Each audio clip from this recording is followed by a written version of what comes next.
إن الحمد لله نحمده ونستعينه ونستغفره ونعوذ بالله من شرور أنفسنا وسيئات أعمالنا من يهده الله فلا مضل له ومن يضلل فلا هادي له وأشهد أن لا إله إلا الله وحده لا شريك له وأشهد أن محمدا عبده ورسوله أما بعد فإن أصدق الحديث كتاب الله تعالى وخير الهدي هدي محمد صلى الله عليه وسلم وشر الأمور محدثاتها وكل محدثة بدعة وكل بدعة ضلالة وكل ضلالة في النار أما بعد فهذه الجلسة 12 من مجالس شهر رمضان وقد تحدثنا في الجلسة الماضية عن مفطرات الصوم وذكرنا أنها 7. Ceci est donc la 12e assise des assises du Ramadan. Lors de l'assise précédente, nous avions traité des annulatifs du jeûne qui sont au nombre de 7. Qui peut nous les rappeler? Le premier qui est le rapport intime. Le deuxième, l'éjaculation de façon volontaire.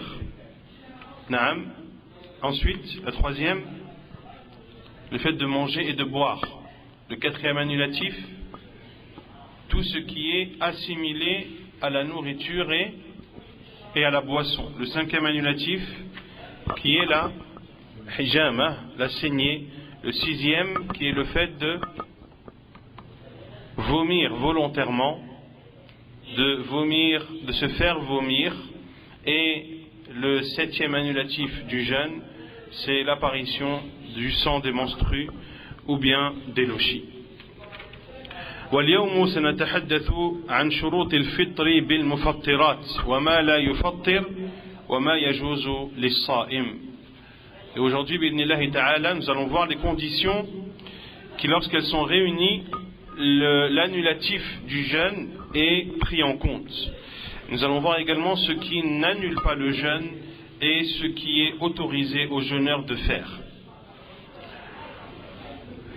Concernant les annulatifs du jeûne que l'on a cités, hormis l'apparition du sang des menstrues et des lochis, à savoir le fait d'avoir un rapport intime avec son épouse, le fait d'éjaculer volontaire, que cela soit causé par des embrassades ou des caresses, le fait de boire et de manger et tout ce qui est assimilé à la nourriture et à la boisson, la saignée et le fait de vomir, tout ceci n'annule le jeûne.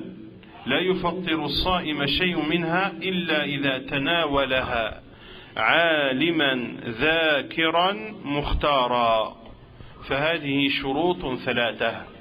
Tous ces annulatifs sont effectifs lorsque le jeûneur les accomplit en connaissance de cause, en étant conscient et en le voulant, et en étant consentant. Ce sont donc 3 conditions qui doivent être réunies pour qu'un annulatif que l'on a cité, hormis l'apparition du sang des menstrues et des lochis, soit effectif et que le jeûne soit annulé. Il faut que la personne sache, il faut qu'elle soit consciente et il faut qu'elle le fasse avec son consentement. Et on va expliquer, Inch'Allah Ta'ala, les différentes conditions les unes après les autres. أما الشرط الأول أن يكون عالما فإذا كان جاهلا لم يفطر لقوله سبحانه وتعالى ربنا لا تؤاخذنا إن نسينا أو أخطأنا فقال الله قد فعلت كما في صحيح مسلم ولقوله تعالى وليس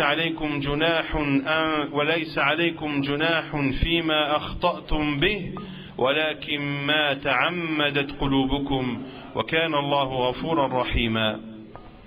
La première condition donc, c'est de le faire en connaissance de cause, c'est-à-dire de le savoir. Celui donc qui a accompli un annulatif du jeûne sans savoir que c'est un annulatif du jeûne, eh bien, le fait de l'avoir commis n'annule pas le jeûne. La preuve est la parole d'Allah subhanahu wa ta'ala en Surat al-Baqarah, dans le sens, Seigneur, ne nous châtie pas s'il nous arrive d'oublier ou de commettre une erreur. Et Allah subhanahu wa ta'ala a répondu en disant Qad fa'altu, comme cela est rapporté dans le Sahih de l'imam Muslim. C'est-à-dire, je fais ainsi. C'est-à-dire qu'Allah Azza wa Jal ne tient pas rigueur des erreurs qui sont commises par ignorance. Bien sûr, il y a des cas particuliers, mais ceci est une règle générale et comme toute règle, il y a des cas particuliers. Et la parole d'Allah subhanahu wa ta'ala dans Surat al-Ahzab, nul blâme sur vous pour ce que vous faites par erreur, mais ce que vos cœurs font délibérément. Allah cependant est pardonneur et miséricordieux. Ceci, quel que soit le type d'ignorance, que la personne ne sache pas que tel et tel acte fait partie des annulatifs du jeûne, ou que la personne était ignorante du moment dans lequel il a accompli cet annulatif. Soit la personne, par exemple, ne sait pas que le fait de se faire vomir volontairement annule le jeûne. Il ne savait pas. Ici, son jeûne n'est pas annulé. Également, le fait qu'il sache que le fait de se faire vomir volontairement annule le jeûne, mais il l'a fait dans un moment qu'il pensait être autorisé. Il l'a fait en pensant que l'aube n'était pas encore apparue. Ou il l'a fait en pensant que le soleil s'était couché. Mais il s'est rendu compte par la suite que ni que l'aube a apparu ou que le soleil s'est couché. Ainsi, lorsqu'il est ignorant du jugement de l'acte en soi, cela n'est pas pris en compte. De même, lorsque il ne savait pas qu'il était dans ce moment où il devait jeûner, à savoir en pensant que l'aube n'était pas encore apparue ou en pensant que le soleil s'était couché. La preuve est le hadith de Adi ibn Abi Hatim, radiyallahu anhu.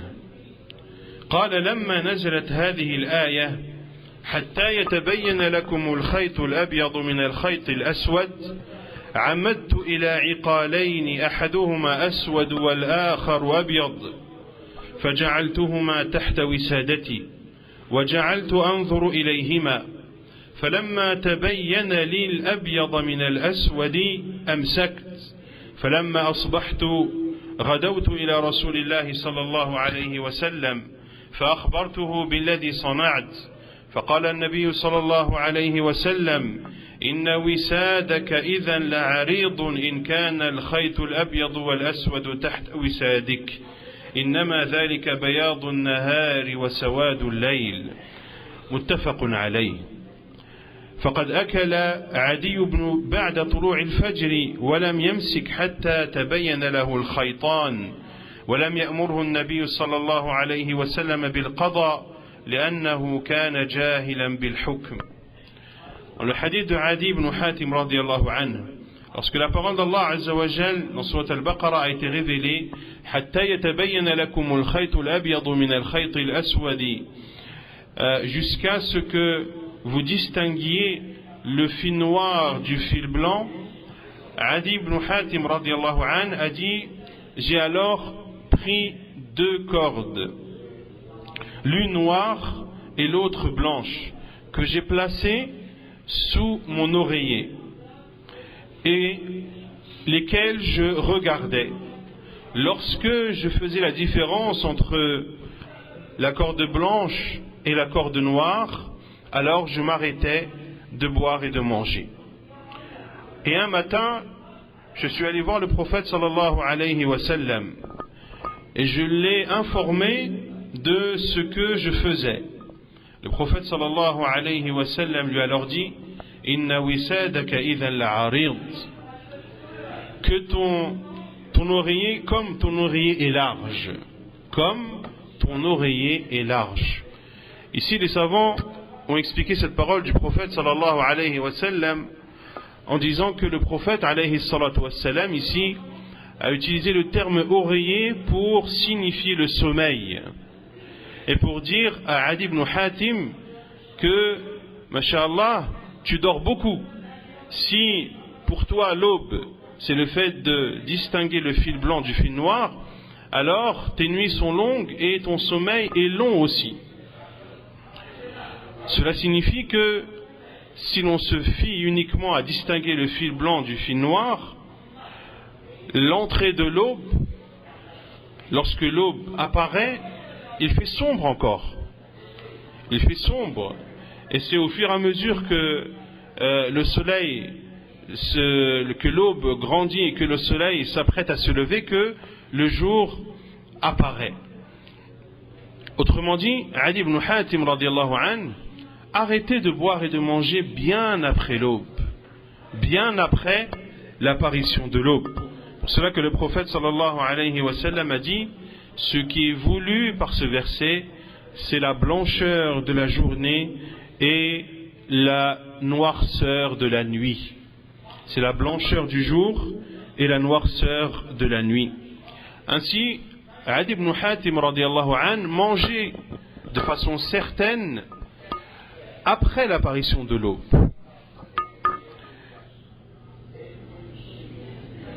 Et le prophète sallallahu alayhi wa sallam ne lui a pas ordonné de rattraper ses jours de jeûne précédents, car Adi ibn Hatim radiyallahu anhu était ignorant de ce jugement, رضي الله عنه.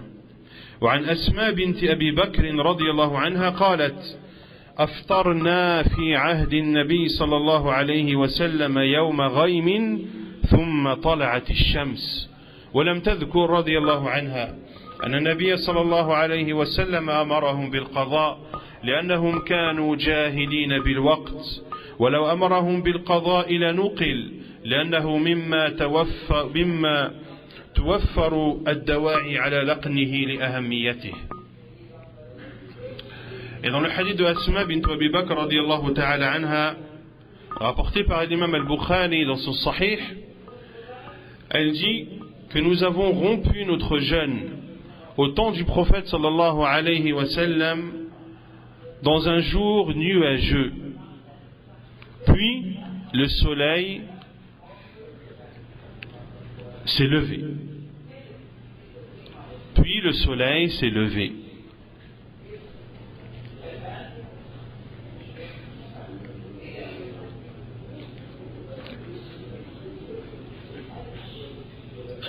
Donc ici, dans le hadith de Asma bint Abi Bakr radiyallahu ta'ala anha,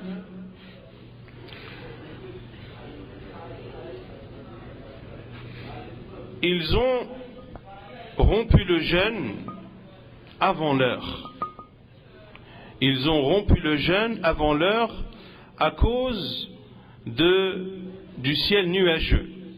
Ils n'étaient donc pas connaisseurs de l'heure exacte. Et le prophète sallallahu alayhi wa sallam ne leur a pas ordonné de rattraper ce jour. Et cela n'a été rapporté par aucun autre compagnon.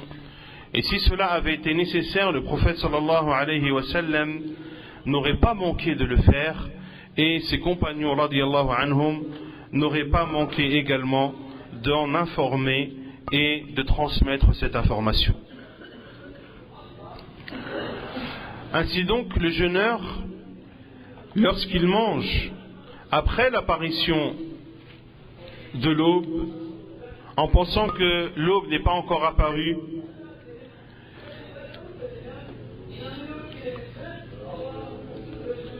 son jeûne est valide et il n'a pas à le rattraper. Pareil pour celui qui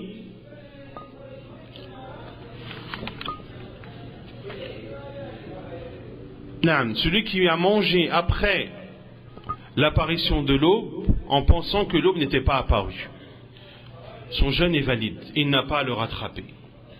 Pareil pour celui qui rompt son jeûne en pensant que le soleil s'est couché alors qu'il ne s'est pas couché, il n'a pas à le rattraper. Et lorsque l'heure véritable lui apparaît, il se doit de s'abstenir sur le champ. Et il se doit d'extraire toute nourriture ou toute boisson présente dans sa bouche. Une personne est en train de manger le sahour. Pour lui, il est persuadé que l'heure du fajr n'est pas encore arrivée. Puis il se rend compte qu'en réalité, les piles de sa montre sont usées et que sa montre a cessé de tourner. Il se rend compte qu'il a dépassé l'apparition de l'aube d'une demi-heure. Dès qu'il le sait, il arrête de suite de manger. Et s'il a de la nourriture ou de la boisson dans sa bouche, il se doit de la recracher sur le champ. Car le fait qu'il mangeait et le buvait en ne sachant pas que l'heure était apparue était autorisé pour lui, car Allah Azza wa Jal nous a autorisé de boire et de manger jusqu'à ce que l'aube apparaisse. Donc il était dans son droit. Il était ignorant de l'heure, certes, il ne savait pas pour cette raison particulière, mais c'était son droit. Dès qu'il a su la vérité, il s'abstient sur le champ et recrache tout ce qu'il a dans sa bouche comme nourriture et boisson.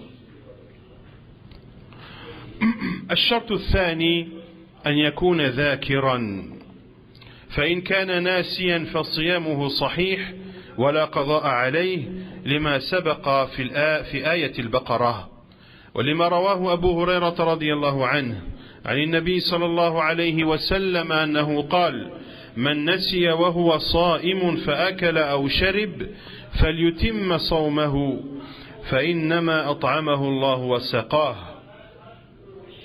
La deuxième condition, le fait d'être conscient, autrement dit de ne pas oublier. Si il a accompli un annulatif du jeûne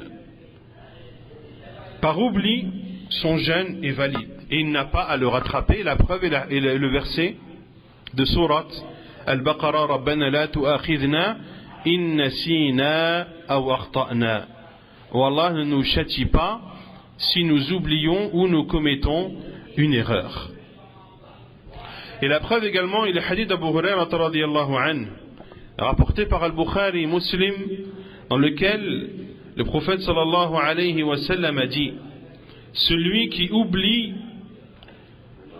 alors qu'il est en état de jeûne, il oublie puis mange ou boit alors qu'il continue son jour de jeûne, car c'est Allah qui l'a nourri et qui l'a abreuvé.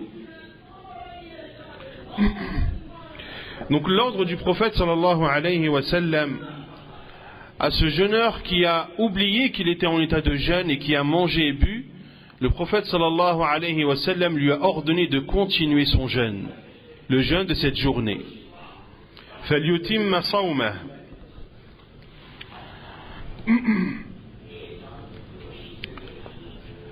Et le fait que le prophète sallallahu alayhi wa sallam nous informe dans ce hadith que c'est Allah qui a nourri et abreuvé ce jeûneur, cela prouve que Allah n'en tient pas rigueur, qu'Allah ne tient pas rigueur de cet oubli et que son jeûne est à la fois valide et qu'il n'aura pas à le rattraper par la suite. Par contre, comme pour celui qui était ignorant de l'entrée de l'heure, il devra s'abstenir de boire et de manger au moment où il s'en rappelle de lui-même, ou si une personne le lui rappelle. Et ainsi, les jeûneurs se doivent de s'entraider mutuellement dans le bien et dans la piété. Et si tu vois une personne en train de manger, surtout aux alentours des horaires du Fajr et du Maghrib, si tu vois qu'un jeûneur mange avant l'heure du Maghrib ou mange après l'heure de l'aube, eh bien fais-lui le rappel, peut-être qu'il ne sait pas. Et les musulmans s'entraident entre eux dans le bien et la piété. الشرط الثالث أن يكون مختارا أي متناولا للمفطر باختياره وإرادته فإن كان مكرها فصيامه صحيح ولا قضاء عليه لأن الله سبحانه وتعالى رفع الحكم عمن كفر مكرها وقلبه مطمئن بالإيمان لقوله تعالى من كفر بالله من بعد إيمانه إلا من أكره وقلبه مطمئن بالإيمان ولكن من شرح بالكفر صدرا فعليهم غضب من الله ولهم عذاب عظيم. La troisième condition est de le faire de son propre gré. C'est-à-dire qu'il a accompli un annulatif du jeûne de sa propre initiative et de son propre gré. Par contre, si il le fait sous la contrainte, alors son jeûne est valide et il n'aura pas à le rattraper. La preuve est qu'Allah subhanahu wa ta'ala ne considère pas mécréant celui qui a commis un acte de mécréance sous la contrainte et sous la force. Il dit subhanahu wa ta'ala en Surat An-Nahl, le verset 106, dans le sens du verset: quiconque a renié Allah après avoir cru, sauf celui qui a été contraint alors que son cœur demeure plein de la sérénité de la foi. Mais ceux qui ouvrent délibérément leur cœur à la mécréance, ceux-là ont sur eux une colère d'Allah et ils ont un châtiment terrible. Comme ces compagnons radiyallahu anhum qui, au début de l'islam, étaient châtiés et devaient dire des paroles de mécréance pour se voir épargnés de châtiments et de tortures horribles. Leur cœur était plein de foi, mais leur langue a prononcé ce qui leur permettait d'être épargnés d'une torture horrible. Illa man ukrih. Allah Azza wa Jalla a fait l'exception de celui qui l'a dit sous la contrainte. Et si Allah Azza wa Jalla ne considère pas mécréant celui qui a prononcé des paroles de mécréance sous la contrainte, eh bien le jeûne de surcroît est valide. Celui à qui on dit soit tu manges et tu bois, ou soit je te torture, ou soit je te tue, ou soit je fais telle et telle chose à ta famille.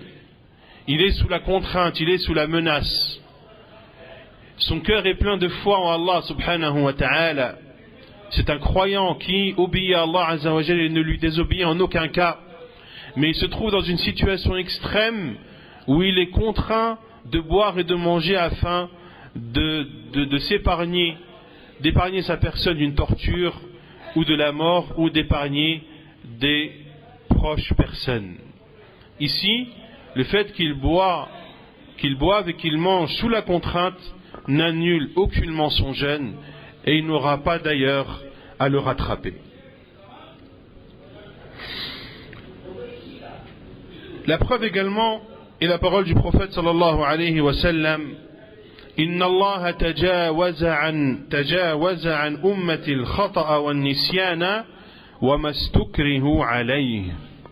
Allah ne tient pas compte concernant ce que fait ma communauté par erreur par oubli ou sous la contrainte. Ainsi, si un homme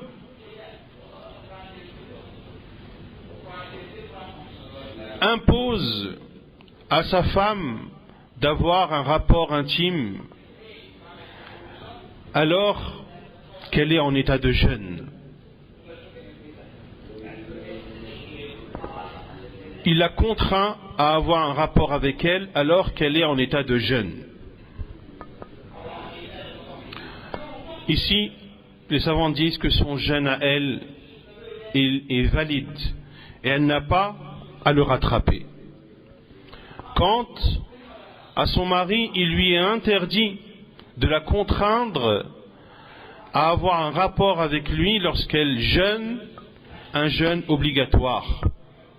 Par contre, si c'est un jeûne surérogatoire, que la femme a jeûné sans avoir prévenu son mari au préalable, alors dans ce cas, il lui est autorisé d'obéir à son mari.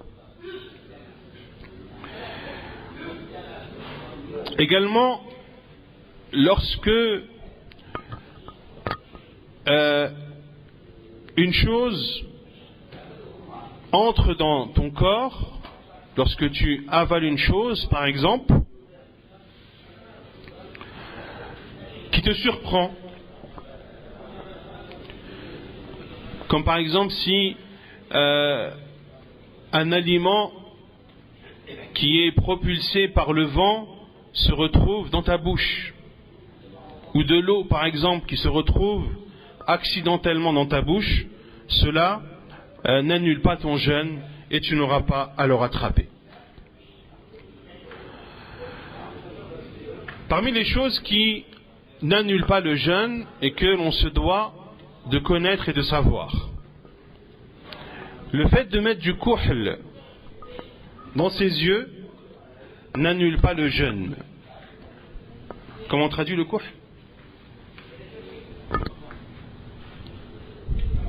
Non? Il y a un nom en français, non? Personne ne connaît? La poudre noire qu'on met dans les yeux? Non? Al-kuhl, ouais, c'est en arabe.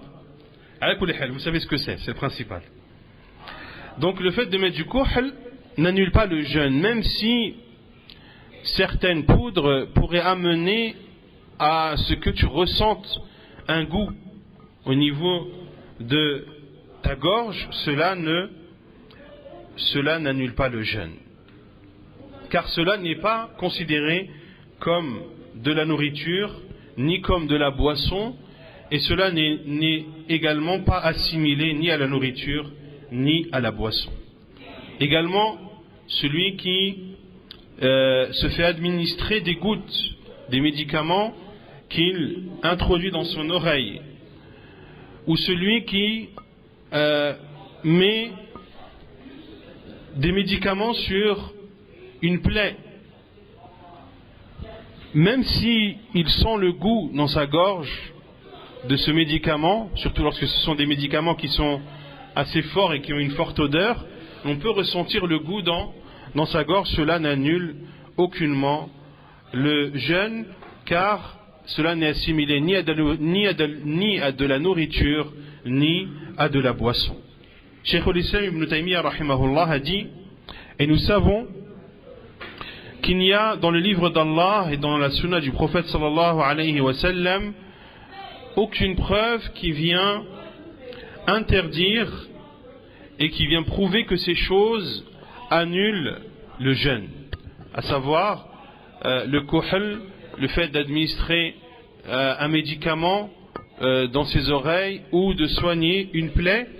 Tout ceci, il n'y a pas de preuve dans le livre d'Allah et dans la sunna du prophète sallallahu alayhi wa sallam qui vient argumenter le fait qu'elles annuleraient le jeûne. Ceci n'étant pas présent, nous en déduisons donc et nous savons donc qu'elles n'annulent pas le jeûne. Car le jeûne fait partie de la religion de l'islam. Et les musulmans, que ce soit la masse des musulmans ou les savants parmi eux, ont besoin de connaître de façon précise la religion d'Allah subhanahu wa ta'ala. Et si ces choses avaient été interdites par Allah subhanahu wa ta'ala ou par son prophète sallallahu alayhi wa sallam, ou si ces choses annulaient le jeûne, eh bien cela nous aurait été rapporté du prophète sallallahu alayhi wa sallam. Le prophète sallallahu alayhi wa sallam n'aurait pas manqué de l'enseigner à sa communauté. Et ses compagnons radiyallahu anhum n'auraient pas manqué de transmettre ces informations importantes au reste de la communauté, comme ils l'ont fait pour les autres aspects et domaines de la législation d'Allah subhanahu wa ta'ala. Ainsi, parce qu'aucun hadith dans ce sens n'est rapporté du prophète sallallahu alayhi wa sallam, ni un hadith authentique, ni un hadith faible, eh bien, nous avons alors la certitude que cela ne fait pas partie des annulatifs du jeûne. وأيضا لا يفطر بذوق الطعام إذا لم يبلعه ولا بشم الطيب والبخور لكن لا يستنشق دخان البخور لأن له أجزاء تصعد فربما وصل إلى المعدة شيء منه. Également, n'annule pas le jeûne le fait de goûter un repas tant qu'il ne l'avale pas. Lorsque la femme, par exemple, prépare à manger et qu'elle a besoin de savoir si la sauce est salée ou non, elle a le droit de goûter sans avaler. Elle a le droit de goûter sans avaler afin de s'assurer que le repas est préparé comme il se doit. Également le fait de sentir une odeur ou de sentir de l'encens n'annule pas le jeûne.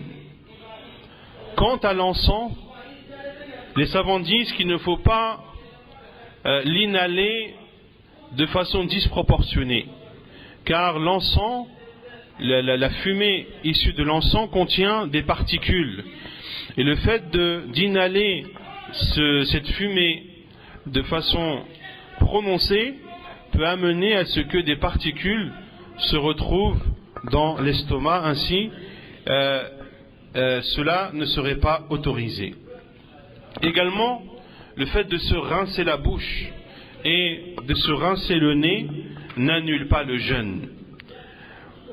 Quant aux jeûneurs, comme on l'a vu hier dans le hadith de Laqit ibn Sabura radiyallahu anhu, أن النبي صلى الله عليه وسلم قال أسبغ الوضوء وخلل بين الأصابع وبالغ في الاستنشاق إلا أن تكون صائما. Dans le hadith de Laqit ibn Sabura radiyallahu anhu, le prophète sallallahu alayhi wa sallam a dit: accomplis tes ablutions de la façon la plus complète et essuie et lave entre les doigts et accentue dans l'inhalation de l'eau dans les narines, sauf lorsque tu es en état de jeûne. أيضا لا يفطر بالتسوك بل هو سنة في أول النهار وآخره كالمفطرين لقول النبي صلى الله عليه وسلم لولا أن أشق على أمتي لأمرتهم بالسواك عند كل صلاة. وهذا عام في الصائمين وغيرهم في جميع الأوقات. وقال عامر بن ربيعة رضي الله عنه رأيت النبي صلى الله عليه وسلم ما لا أحصي يتسوك وهو صائم. Également, le fait d'utiliser le siwak n'annule pas le jeûne. C'est au contraire une sunna. C'est une sunna, l'utilisation du siwak est une sunna, que ce soit au début de la journée ou à la fin de la journée. La preuve est la parole du prophète alayhi salatu wassalam: si ce n'était une contrainte pour ma communauté, je leur aurais ordonné d'utiliser le siwak lors de chaque prière. Et ceci, de la part du prophète sallallahu alayhi wa sallam, est une recommandation générale qui englobe à la fois les personnes en état de jeûne comme les personnes qui ne sont pas jeûneurs. Et Amir ibn Rabi'a radiyallahu anhu a dit: j'ai vu le prophète sallallahu alayhi wa sallam à plusieurs reprises utiliser son siwak alors qu'il était en état de jeûne. Ici, Cheikh Ibn Uthaymin rahimahullah dit: ولا ينبغي للصائم تطهير أسنانه بالمعجون لأن له نفوذا قويا ويخشى أن يتسرب مع ريقه إلى جوفه وفي السواك غنية عنه. Il dit rahimahullah qu'il n'est pas convenable pour le jeûneur de se laver les dents avec du dentifrice, car il y a un grand risque que cela se mélange à la salive et que cela atteigne le corps et l'estomac. Puis il dit rahimahullah: wa fi siwak ghunyatun anhu. Et dans l'utilisation du siwak, il y a la suffisance. Il y a la suffisance, et le fait d'utiliser le siwak t'épargne l'utilisation du dentifrice en état de jeûne. ويجوز للصائم أن يفعل ما يخفف عنه شدة الحر والعطش كالتبرد بالماء ونحوه. De même qu'il est autorisé au jeûneur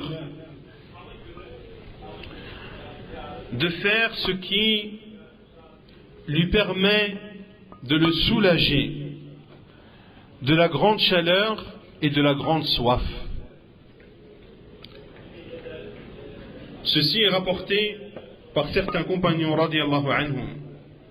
روي عن بعض أصحاب النبي صلى الله عليه وسلم أنهم قالوا رأيت النبي صلى الله عليه وسلم بالعرج يصب الماء على رأسه وهو صائم من العطش أو من الحر. Des compagnons radiyallahu anhum ont rapporté du prophète sallallahu alayhi wa sallam en disant qu'ils ont vu le prophète sallallahu alayhi wa sallam à Al-Arj, qui est un endroit entre la Mecque et Médine, mais qui est plus proche de Médine que de la Mecque. Ils ont vu le prophète sallallahu alayhi wa sallam asperger sa tête d'eau alors qu'il était en état de jeûne. Il l'a fait de par la soif ou la chaleur. وبل ابن عمر رضي الله عنهما ثوبا فألقاه على نفسه وهو صائم. Et Abdullah ibn Umar radiyallahu anhu a un jour mouillé son vêtement qu'il a posé, فألقاه على نفسه, qu'il a posé sur soi alors qu'il était en état de jeûne. وكان لأنس بن مالك رضي الله عنه حجر منقور يشبه الحوض إذا وجد الحر وهو صائم نزل فيه. Et Anas ibn Malik radiallahu anhu avait un grand rocher qui était creusé, qui ressemblait à un bassin, et il rentrait dedans radiallahu anhu en état de jeûne lorsqu'il ressentait une forte chaleur. Ceci afin de se rafraîchir radiallahu anhu. Et Al-Hassan a dit: La ba'sa bil madmadati wa tabarrudi lis-sa'im. Il n'y a pas de mal à se rincer la bouche et à se rafraîchir lorsque l'on est en état de jeûne. Lorsque ta bouche est sèche et que tu es fortement déshydraté à cause de ton jeûne ou à cause de la forte chaleur, il t'est autorisé de te rincer la bouche afin de la déshydrater, bien sûr en prenant soin de ne rien avaler. هكذا ينبغي لنا أن نتفقه في دين الله لنعبد الله سبحانه وتعالى على بصيرة فإنه لا يستوي الذين يعلمون والذين لا يعلمون والذي يتعلم دين الله داخل في قوله صلى الله عليه وسلم من يرد الله به خيرا يفقه في الدين. Ainsi, le musulman se doit d'apprendre la religion d'Allah subhanahu wa ta'ala et de la comprendre. Il se doit de demander lorsqu'il ne sait pas. فَاسْأَلُوا أَهْلَ الذِّكْرِ إِن كُنتُمْ لَا تَعْلَمُونَ. Demandez aux gens de science lorsque vous ne savez pas. Et tout ceci, le fait d'apprendre sa religion et de demander aux gens de science lorsque nous ne savons pas, tout ceci a pour but d'adorer Allah subhanahu wa ta'ala en toute clairvoyance, de façon claire, de façon limpide, d'adorer Allah subhanahu wa ta'ala, car celui qui sait et celui qui ne sait pas ne sont pas comparables. قُلْ هَلْ يَسْتَوِي الَّذِينَ يَعْلَمُونَ وَالَّذِينَ لَا يَعْلَمُونَ. Dis, sont-ils comparables ceux qui savent et ceux qui ne savent pas? Également, apprendre sa religion est un signe qu'Allah subhanahu wa ta'ala te veut le bien. Il dit alayhi salatu wassalam man yuridillahu bihi khayran yufaqihu fi ddin. Celui pour qui Allah veut un bien, il lui accorde la bonne compréhension de la religion. Et les savants ont déduit de ce hadith que celui dont Allah ne veut pas le bien ne lui accorde pas la bonne compréhension de la religion. Nas'Allah azza wa jal an yufaqihana fi dinina wa an yu'allimana ma jahilna wa an yaj'alana min alladhina ya'budunahu ala basira. Wallahu a'lam. Sallallahu wa sallam wa baraka ala nabiyyina Muhammad wa ala alihi wa sahbihi ajma'in. وآخر دعوانا أن الحمد لله رب العالمين.